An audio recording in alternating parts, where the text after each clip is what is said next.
When I was in Africa, I went to a local person's house. I mean, I went to hundreds of local people's houses. But one of these houses we went to I remember actually the baby's name. The baby's name was Christina.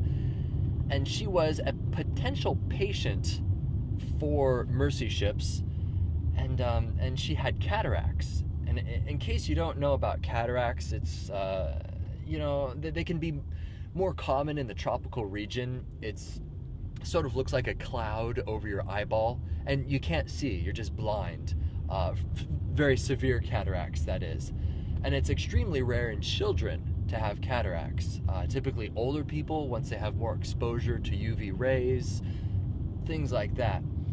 And so I was following this story with my video camera, and we went to these people's house, and it was so small. And it's really amazing how these people just live practically right on top of each other. To navigate your way through their neighborhood to get to their house, you're basically walking through other people's houses. Yeah, so when you had to get the address of a person, that was just a nightmare trying to find where they lived. And you ended up just saying, "Hey, is Christina here?" And they were like, "Oh, Christina, yes, we have like 15 Christinas. Try the one down there next house." You just eventually find them. Well, we did find these people, very, very sweet people. And Christina was completely blind. She had these cataracts, and her mother was a very, very strong Christian.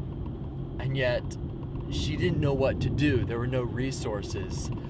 And so they actually went to the local witch doctor.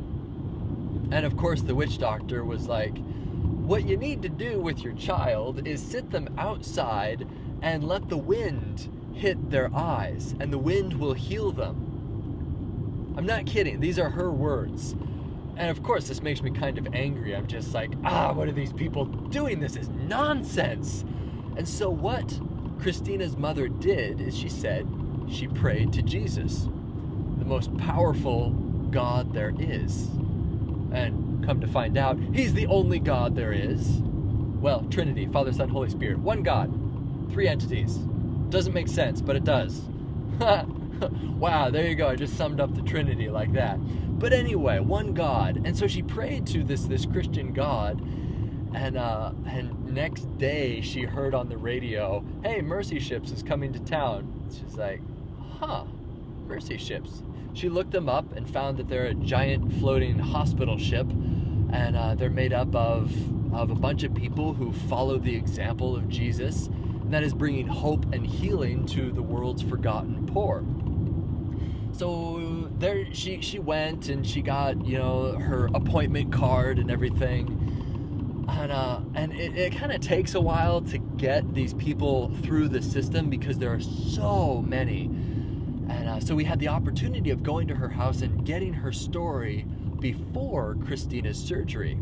And that's cool when you can get the before and the after. To see the transformation take place is so cool.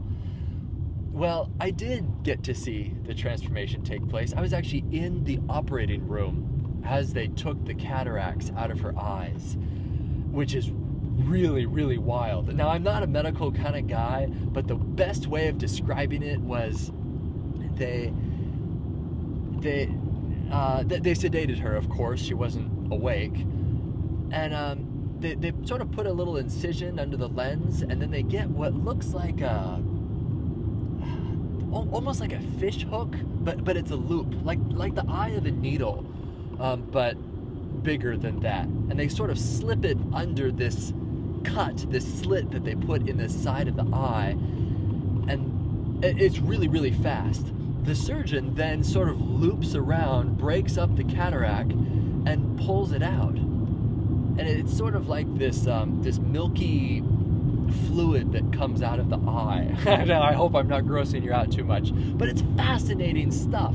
And then the eye is clear. And then they get like this lens, and then they slip the new lens under the eye, and then they do it to the other side as well. And so because they did both sides, they had to patch both eyes. So this poor little girl, Christina, who was not but a year old, had these patches on her eyes. And they actually have to wrap the hands too, or else this little kid is just going to start pulling off these bandages. So this poor kid is just, I want these to come off, I want these to come off. It takes a day or two to let everything kind of settle down, and then the doctor takes the bandages off.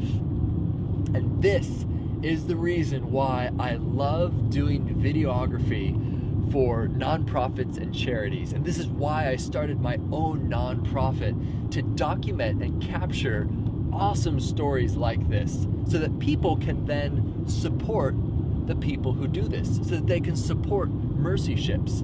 Because this was the moment that I captured on film. I was standing there in the ward, down in the belly of this ship, and I was zoomed in, and I didn't want to get up close because, you know, that's one of the things that you learn when you're doing videography on a ship. You don't want to be like front and center, like, hey, excuse me everybody, here's me and my camera. It's like, no. You put the patients first, and you'll get the shot. Don't worry, if you're good enough, you'll get the shot. And I got the shot. There's this moment when the doctor took the bandages off of Christina's eyes, and this little girl, for the first time in her life, she looked up and saw her mother. First time in her life. Wow.